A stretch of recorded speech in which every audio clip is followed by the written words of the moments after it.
Hello, it is April, which means it's time to go over my March budget and net worth report. I'm Sarah, also known as Budget Girl, and I have a good month for you. I actually wasn't sure how this was going to go when I was totaling everything up because I had some big projects this month. Specifically, I spent over $1,000 on renovating the yard in the duplex that I'm currently in now, and I also had a $500 oven repair for this same property on the other side of the duplex. So I knew that I was going to be negative for that, but I'm excited to show you like it actually kind of worked out. So additionally, let's go through notes first real quick. I spent my birthday money that I got in January on this adorable sweater, and as you can see, it has my babies on it. There's Maggie, Stella, and Rosie. I got it from a company called Pup Centrals. It's not sponsored, they don't know who I am. They were holding a sale where you got if you bought a sweater, you got a tote bag free. So I also have the girls embroidered on a tote bag, and yes, I spent $150 on that, and no, I regret nothing. They did a really good job. So that money came from my fund. So it's outside of my budget, and I also spent $50 on some stained glass, which is really pretty. You can kind of see it right there, but I'll put a better pic in. And I used Poshmark credit on that. So I actually sold my Eras tour dress on Poshmark, and I've been using that money, that credit, to buy a couple of really fun little things for myself. So yeah, I got this beautiful piece of stained glass, which was from a beautiful artist that I now follow on Instagram. And yeah, I also bought myself a fun thing. So let's go over to my income. I did futz around with my budget a little bit, and so now I have a more clear justification of what the income looks like. If you go back to the January of this, I was just putting in like my net profit from my duplexes, and I realized that looks a little funky when we come all the way down. So now I've got my full income from the properties in before the mortgages come out. So it looks like I'm making, more than I am, but that's okay. So I've got $4,433.27 from my day job at Texas A&M, $419 from Budget Girl, and $5,200 from my 3.5 properties. So 2 properties, 2 duplexes. I live in one of the 4 total units, and Jacob pays rent here. So that's why 3 other people live in my units, and I and Jacob live in this one. So my total income for the month before any expenses or anything is $10,053.07. Let's roll down. This was an expensive month. Very, very busy. Let's go ahead and go just straight down to electrical and Atmos normalized. I know last month I had like a $300 Atmos bill from January because we had to run the heater, and that's very expensive, but now it's back to normal. It's like $25 for gas. For groceries, I went over by $115, so $515. Actually, some of that is actually restaurant. I had to just flow restaurant over into the rest of food here. We ate out a lot this month. We were very busy, had a lot going on. Clothing, I overspent just a little bit, but mainly a big thing was we had pet appointments this month. So Maggie and Stella both get their annual physical shots, everything like that this month. And so that was a total of $356. And I also enrolled Rosie in puppy class. So that starts at the end of April, and that was $200. I also went to the eye doctor, and so I had a copay for that. And then I bought myself some new glasses. And I also ordered some glasses online and got some new sunglasses, which I use a lot. I like them. They're hearts. They're cute. So restaurant spending, personal spending. I had some kind of miscellaneous house stuff and some brushes and everything for the yard project that I just paid out of pocket, and then the rest is on my actual property outflow for reasons. I bought the Sunrise on the Reaping book. I thought it was fantastic. And then a couple little things at Joann's. I bought some new socks and just kind of some miscellaneous stuff. There were a couple of birthdays, and then for all that totaled out to $2,319.04. So $500 over, mainly the pet stuff pushed us over. Then I put $500 into savings, $100 into my wedding fund, and then $500 into my Roth IRA, which makes my total normal expenses and savings $3,419. So that obviously, I'm already 500 over, but this is less than I technically bring home. So we're gonna be okay, I promise. For Budget Girl, I actually used to have like one income, one expense bar. I've simplified that so that these all look kind of similar. For income, I brought in $420. That was mainly from YouTube. So thank you so much for watching and subscribing. And I hope you find this interesting. I know it's a little boiled down in the details, but I like seeing what other people spend their money on and what they make and how that all sorts out. So I really appreciate you watching. I like it. And then my expenses are about $500 for Budget Girl. Mainly that is video editing because I outsource that to a company, and I also bought one of my friend's new books, and then the rest is just like hosting and G Suite and stuff like that. So I'm at negative 87 for the month. It's okay, it's fine, I can swing it. Next, my properties. So my old duplex, both tenants paid rent, one paid late, so there's a $50 late fee, and I do let my tenants pay by the 5th of the month, and the late fee only applies after the 5th. So we paid late, we paid a fee, she paid it. So my income for this property was $31.50, and my mortgage for this property is $25.13. But I do have some really good news. Next month, this mortgage amount is actually going down. And that is because I have been overpaying on property taxes for a year to this company. And I tried to tell them they were overcharging me for property taxes, and they didn't listen. And so they actually cut me a $5,000 check for the overpayment, and I will be investing that in the stock market. I thought about putting it towards the mortgage on this, but it's at 2.5%, and we're headed towards a recession if we're not already in one. So I will be actually buying the dip, and I'm going to purchase or open a brokerage account and invest this outside of my normal retirement investing. And I'm very excited about it. So that'll be happening soon, and hopefully I can take slight advantage of the fact that the market is so down right now.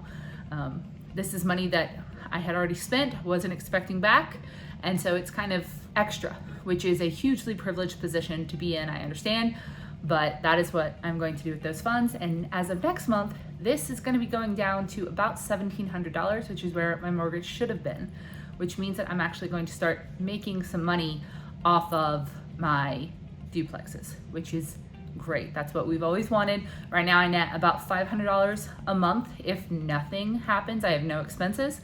And ideally you want that to be a little bit higher just because of CapEx. You want to save a little bit of money for vacancies and major problems and all sorts of stuff. And right now I'm just kind of skating by at about $200 a unit. So this is gonna go up a little bit. I'm incredibly excited. So yeah, and as you can see here, it's very easy to have like one thing go wrong and that entire profit from the units gets completely out of the window. So my tenant on the B side of the duplex that I'm currently in, duplex 2, had an oven switchboard go out, and we, reset it, did all the troubleshooting, everything like that. Ended up having to order a part, and the part was $282, and the labor to get my contractor Ryan to fix it was $162. So that's $444 to fix an oven. It's great now. The oven didn't need to be replaced. I know that the costs are kind of close on like, should you replace it or should you just fix this one problem? But it's actually a fairly new, decent oven. It just had the switchboard burnout, so we got that fixed. So yeah, $444. That leaves me with $100 left over for something else to happen. And then I did have, this was an intentional spend. I have been planning for over a year to redo the yard for this, and this is both sides of this duplex. I had the big event, which is Texas A&M's largest student-run service day. They go out, and it's not a need-based thing, they go out and volunteer to do yard projects and house projects for homeowners in the Bryan College Station area. And it's this absolutely phenomenal thing. I've taken advantage of the service for a couple of years. I'm a Texas A&M employee, and that doesn't give me privileges or anything. I just sign up. And I had 8 students come out, and they were all dentistry students. They were all incredible, and they painted my fence, they mulched part of my yard, and they dug and put in some rose bushes for me. So they came out for 4 hours, and they did an incredible job. We fed them pizza and snacks and everything after, and it was just such a great time, and it was such a frugal win for me because it would have obviously taken me several weekends to stain the entire fence, And that's something that will keep the fence nice for many, many years to come. It won't age as fast, it'll be protected, and it looks beautiful. Oh, I'm so happy with it. So I had that, but I did have to buy all the supplies for it. So this was $513 for stain, and then I had to actually go back and get more stain.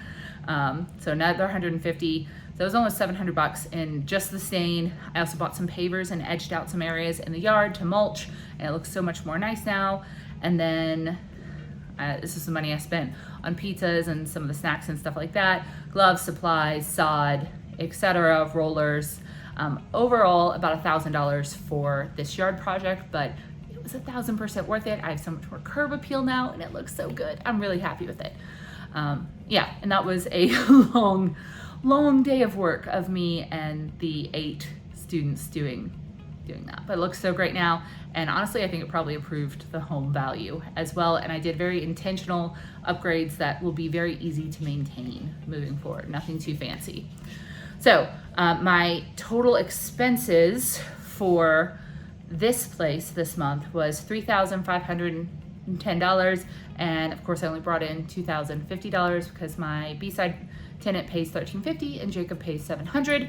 So I came out at a negative of $1,560.96 for my 2 properties this month. I'm okay with that. I can swing it actually within just my actual income budget. I do have a duplex emergency fund savings account that I could have funded these projects from, but because I was just able to pay for it this month out of pocket because my expenses are fairly low, I actually ended up with a $52 surplus at the end of this month somehow. So I'm very, very happy with that. So that's what happened this month. It was an expensive month on all fronts, but because I keep my expenses so low, I was able to swing it. And also partially because I don't have like a personal housing payment. My other tenants pay for me to live here basically. Once again, very privileged position, very intentional position that allows me to do these things. Let's move to my net worth next. By the way, you can get both of these spreadsheets on my Etsy shop. They're under $10. They've helped me really track and build my wealth very intentionally over the years, and I just think you should budget because what gets measured gets managed, whether it's pen and paper, app, spreadsheet. You don't have to use mine, but I highly encourage you to do it because it keeps you on track, or at the very least helps you track your mistakes, where you went wrong, where you could go better, and helps you improve personally for the future. So my net worth spreadsheet this month, I have about $7,000 in checking, $11,000 in duplex checking. That's because I put that surplus from last month in here, and once again I didn't take anything out of it this month, so I'm at about $18,000 cash. And then I've got $40,000 for my emergency fund and my REI/future savings, $8,000 in my duplex checking was $11,000.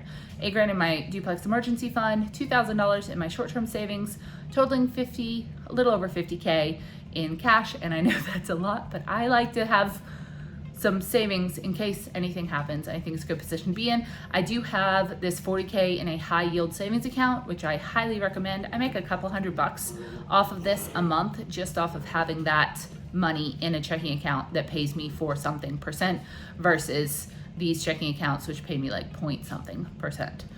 Next, I have my fun, which is down a little bit because I bought this sweater, and that's okay. That's what it's meant for. This brings me so much joy.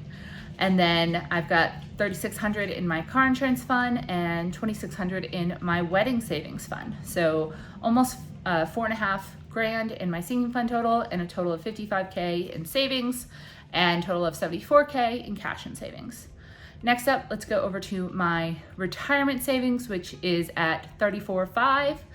And then in my TRS, which is my teacher's retirement system account for my current job at Texas A&M, I also have a Roth IRA that I contribute to, as you saw before, which has $48,851 in it, which is pretty significantly down from last month because of the whole downturn in the stock market. That's okay. We don't panic. We don't think about it.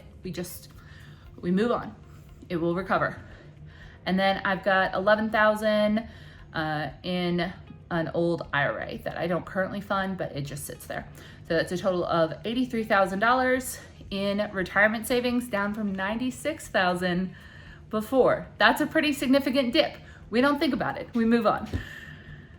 So total liquid assets is 157, which is fantastic. I'm undervaluing my duplexes a little bit. I was recently told, and also confirmed with like a Zestimate, that my first duplex is worth about 360 right now, but we're not going to change it yet. It's fine.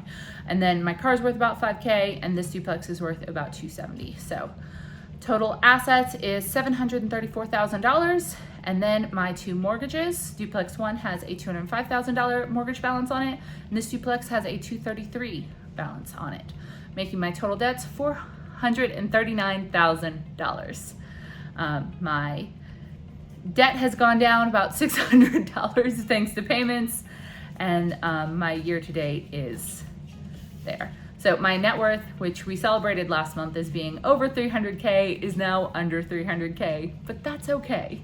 Most of this is like retirement. Nothing terrible happened. Think of the forest versus the trees.